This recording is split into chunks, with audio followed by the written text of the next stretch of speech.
Well hi good morning to all of you guys, welcome back again. एक नई video, नया दिन, नई पॉजिटिविटी के साथ स्टार्ट करते हैं। बात करते हैं सबसे पहले नेक्स्ट वीक में क्या बड़े इवेंट हैं जिनका इंपैक्ट इंडियन मार्केट पर एक अच्छा पॉजिटिव या नेगेटिव देखने को मिल सकता है।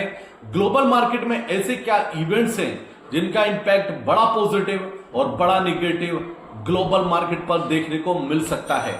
तो गाइज मैं वेलकम करता हूं वंस अगेन अपने यूट्यूब चैनल पर जिसका नाम है trade genius. First time visit कर रहे हैं तो वीडियो को लाइक करना और चैनल को सब्सक्राइब जरूर करना, जिससे कि आने वाले टाइम में आपको टाइम से वीडियोस मिले और आप प्रॉफिटेबल ट्रेडर बन सकें।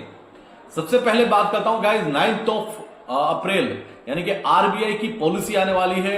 आरबीआई की पॉलिसी बाजार या सब एनालिस्ट, बहुत सारे यूट्यूबर, बहुत सारे एनालिस्ट या बहुत सारे जो न्यूज शेयर करते हैं, बिजनेस न्यूज शेयर करते हैं, बहुत सारे ऐसे यूट्यूब चैनल आपको पॉजिटिविटी दिखाना स्टार्ट कर देंगे।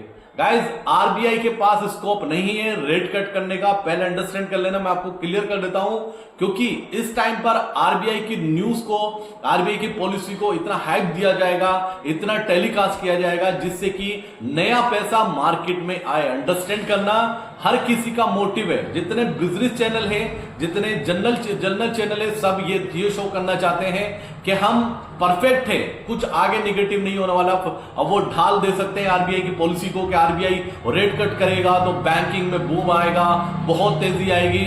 ऑनेस्टली आरबीआई रेट कट नहीं करेगा, अगर करेगा भी तो बड़ी गिरावट तब भी आएगी मार्केट में। इस चीज को इग्नोर मत करना किसी के भी कहने पर। आरबीआई के दम पर, आरबीआई की पॉलिसी के दम पर बिल्कुल बुलिश होने की जरूरत नहीं है इस टाइम मार्केट में। एक तो पहला टास्क आरबीआई के लिए यह है कि वो रेट कट कैसे कर सकता है।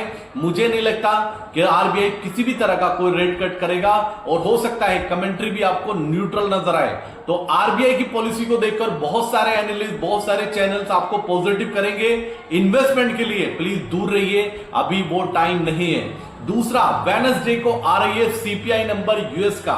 वेडनेसडे लेट शाम को अपडेट होगा 6 o'clock, और इस बार का CPI number consumer price index, guys ये नंबर बहुत इंपॉर्टेंट है यूएस मार्केट के लिए। मुझे ऐसा लगता है कि आरबीआई की पॉलिसी से बड़ा इंपैक्ट डालेगा सीपीआई नंबर इस बार का, और मैं डैम श्योर हूं कि इस नंबर के दम पर मार्केट बड़ा वोलेटाइल होगा। और आपको हो सकता है थर्सडे में हमारे यहां इंडिया में हॉलीडे है, आपको जो इंपैक्ट नजर आएगा वो आएगा फ्राइडे को। फ्राइडे मार्केट ओपन होगा, थर्सडे हॉलीडे है, फ्राइडे मार्केट ओपन होगा, सैटरडे संडे हॉलीडे और मंडे भी हॉलीडे है इंडियन मार्केट में। ध्यान रखना, अपनी पोजीशन उसी के अकॉर्डिंग बनाना। एक तो फ्राइडे थर्सडे ऑफ आ गया, दूसरा मंडे भी ऑफ है। तो सीपीआई का नंबर यूएस मार्केट का बड़ा इंपैक्ट डालेगा मेरे हिसाब से। आरबीआई से ज्यादा आप उसको वॉच करना। थर्ड थिंग गाइस, इस मार्केट में आपको बॉटम फिशिंग नहीं करनी है। अब बॉटम फिशिंग क्या होती है अंडरस्टैंड कर लेना, बहुत सारी वीडियो मिल जाएंगी आपको। अगर मैं डिटेल में जाऊंगा तो वीडियो बहुत लंबा हो जाएगा। आपको कहीं भी अभी बॉटम तलाशने की बिल्कुल जरूरत नहीं है। हो सकता है हर कोई आपसे बोले कि इससे नीचे क्या जाएगा, यहां पर आपको बाय करना चाहिए, यहां पर फ्रेश इन्वेस्टमेंट डालनी चाहिए। मत कीजिए, अभी वो टाइम बिल्कुल नहीं है। हो सकता है आने वाले टाइम में और नीचे के लेवल आपको दिखाई दे। तो इस मार्केट में अब जो सेशन स्टार्ट हो रहे हैं, आपको बॉटम फिशिंग नहीं करनी है, बिल्कुल नहीं करनी है। तीसरी बात गाइस, गवर्नमेंट कुछ प्लानिंग कर रही है अदर कंट्रीज से अपना ट्रेड टाई अप करने का। अंडरस्टैंड करना। अब एक बात क्लियर है, याद रखना, हम अमेरिका को इग्नोर नहीं कर सकते। हम अमेरिका से बिजनेस टाई अप कम करके कहीं और स्टार्ट नहीं कर सकते। अगर ऐसा हम करेंगे तो बड़ा निगेटिव होगा, याद रखना, क्योंकि अमेरिका है, उसके सामने बाकी सब पांचीनी कम है। बिलीव मी गाइस, उसके सामने चीनी कम है। अमेरिका से रिलेशन हमारे स्ट्रॉन्ग है। हमारे अमेरिका से जो बिजनेस जनरेट होता है वो नंबर 1 पर होता है। हम अमेरिका को इग्नोर नहीं कर सकते हैं, क्योंकि बहुत सारी ऐसी न्यूज चल रही है, कहीं न्यूजीलैंड से टाई अप करेंगे, रशिया से टाई अप करेंगे, यूके वगैरह, मतलब बहुत सारी ऐसी कंट्रीज से इंडिया टाई अप करने की प्लानिंग कर रहा है। मुझे नहीं लगता इस न्यूज में कोई भी किसी तरह का दम है मार्केट को संभालने के लिए। हम अमेरिका को इग्नोर नहीं कर सकते। हम अमेरिका से ये सोचे कि अमेरिका से अपना बिजनेस वाइंड अप करें और दूसरी कंट्री कंट्री से स्टार्ट करें, नहीं होने वाला। अमेरिका अमेरिका है, हमें रो धोकर हंसकर उसके साथ चलना है एनी हाउ। तो इस बात को बिल्कुल भूल जाना कि आपको लगे कि हां हम दूसरी कंट्री से बिजनेस स्टार्ट कर सकते हैं। फोर्थ पॉइंट में डिस्कशन करना चाहता हूं, वीकेंड डाउ जोन्स। अगर आपको नहीं पता वीकेंड डाउ जोन्स क्या होता है, गूगल पे जाइए, वीकेंड डाउ जोन्स लाइव करके ओपन कीजिए। जो पहली वेबसाइट आएगी उसको ओपन करना। कल ये 200 पॉइंट माइनस था, अभी 50 पॉइंट माइनस में चल रहा है। ये वीकेंड पे ट्रेड होता है और इसके दम पर मैक्सिमम टाइम आपको मंडे के सेशन में यूएस मार्केट यानी कि डाउ जोन्स ओपन होता हुआ नजर आता है। अगर किसी को नहीं पता तो मैं बता दूं, संडे में वर्ल्ड की 2 कंट्रीज की मार्केट ओपन होती है। एक तो सऊदी अरेबिया की मार्केट ओपन होती है 12:30 पर या 12:45 पर, और दूसरा होता है इजराइल का मार्केट ओपन। आप उसको देखेंगे जाकर 1:30 या 1:15 के आसपास वो ओपन होता है। वहां से थोड़ा साइन मिलता है कि मार्केट कल क्या करने वाला है। तो ये कुछ नेक्स्ट वीक के लिए बड़े इवेंट लाइनअप है। और इस सब के अलावा पॉलिटिकल इश्यूज पर, पॉलिटिकल अनसर्टेन पर आपको नजर बना के रखनी होगी। क्या कुछ ऐसा पक रहा है जो आपको और हमें नहीं पता है? अंडरस्टैंड करना, हो सकता है आप अंडरस्टैंड करें। क्या एनडीए के गठबंधन कुछ साथ तो नहीं छोड़ देंगे? याद रखना, अगर ऐसा कुछ हुआ तो बहुत बड़ी गिरावट आएगी मार्केट में और वो आसपास नहीं रुकने वाली है।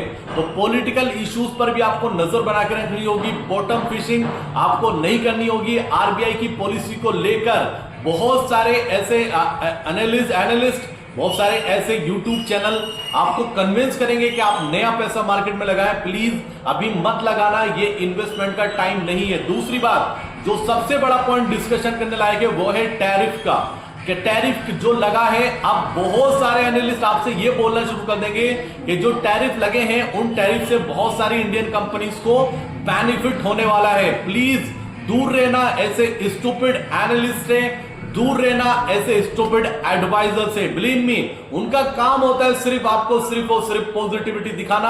आपका पैसा जो आपका सेविंग है या जो बचा हुआ है वो भी ले जाकर मार्केट में लगवा देना कि मैं एवरेज कर लेता हूं, और उसके बाद जब बॉटम बनने के चांस हुई तो वहां पर आपके पास पैसा ना हो लगाने के लिए। क्योंकि अगर कोई ये बोलता है कि टैरिफ लगने से बहुत सारी इंडियन कंपनीज को बेनिफिट होगा, तो मुझे मजाक लगता है, मुझे जोक लगता है कि आप कंपनीज की बात कर रहे हैं, आप देश की बात नहीं कर रहे हैं। देश को कितना बड़ा नुकसान होने वाला है, अगर उसकी कैलकुलेशन में जाएंगे तो वीडियो बहुत लंबा हो जाएगा। तो नेक्स्ट वीक बड़ा क्रूशियल है इंडियन मार्केट के लिए और ग्लोबल मार्केट के लिए। और नेक्स्ट वीक में गाइस, एक तो वेडनेसडे और एक ट्यूसडे मंडे, इन तीनों दिन मैं आपको 100% ट्रेड शेयर करूंगा। अगर आपने टेलीग्राम ग्रुप नहीं ज्वाइन किया तो टेलीग्राम का लिंक आपको डिस्क्रिप्शन में मिलेगा। अपना फंड आज अरेंज कीजिए जितना कर सकते हैं। बिलीव मी, ये नेक्स्ट वीक हमारा मल्टीपल करने का टाइम है और इस बार हमें इसको चूक नहीं करना, इसको मिस नहीं करना है। बड़ा प्रॉफिट बनाना है इस वीक में, क्योंकि इस बार 1-2 ट्रेड हमें कैच करने और हमारा कैपिटल 5 टाइम से 6 टाइम होने के 90% चांसेस है और हम करके रहेंगे। इस बार हम चूकने वाले नहीं है। क्या बहुत बड़े बड़े टारगेट निकल कर आने वाले हैं। बिलीव मी गाइस, इस बार बड़ा पैसा बनेगा। आपको रेडी होना है, पैसा अरेंज आपको करना है, ट्रेड मैं आपको साथ शेयर करूंगा और बड़ा प्रॉफिट हम बनाएंगे। तो ये नेक्स्ट वीक के लिए कुछ बड़े इवेंट थे। यूएस का सीपीआई नंबर और आरबीआई मॉनेटरी पॉलिसी, उसको देखकर बुलिश नहीं होना है। लॉन्ग टर्म इन्वेस्टमेंट के लिए भूल जाइए, किसी भी तरह की इन्वेस्टमेंट के लिए अभी भूल जाइए। जो ट्रेडिंग कर रहे हैं आप करते रहिए, क्योंकि अभी कहीं से कहीं तक कुछ साइन नजर नहीं आ रहा जो आसानी से आपको यह बोला जाए कि यहां से मार्केट बॉटम फिशिंग कर सकता है या बॉटम बना सकता है। नहीं तलाश करिए बॉटम फिशिंग, बने रहिए अपने व्यू के साथ में कि मार्केट आने वाले टाइम में और बड़ी गिरावट दिखा सकता है, क्योंकि यूएस मार्केट अपने 52 वीक लो के बहुत करीब है। तो ये कुछ चेंजेस थे। प्लीज बहुत सारे एनालिस्ट को, यूट्यूब चैनल को, बिजनेस चैनल को देखकर बुलिश मत होइए। मार्केट अभी बुलिश होने लायक नहीं है। Thank you so much guys, ये पूरा अपडेट था। नेक्स्ट वीक के लिए कुछ चेंज होगा तो डेफिनेटली शेयर करूंगा। Thank you so much. जय हिंद दोस्तों।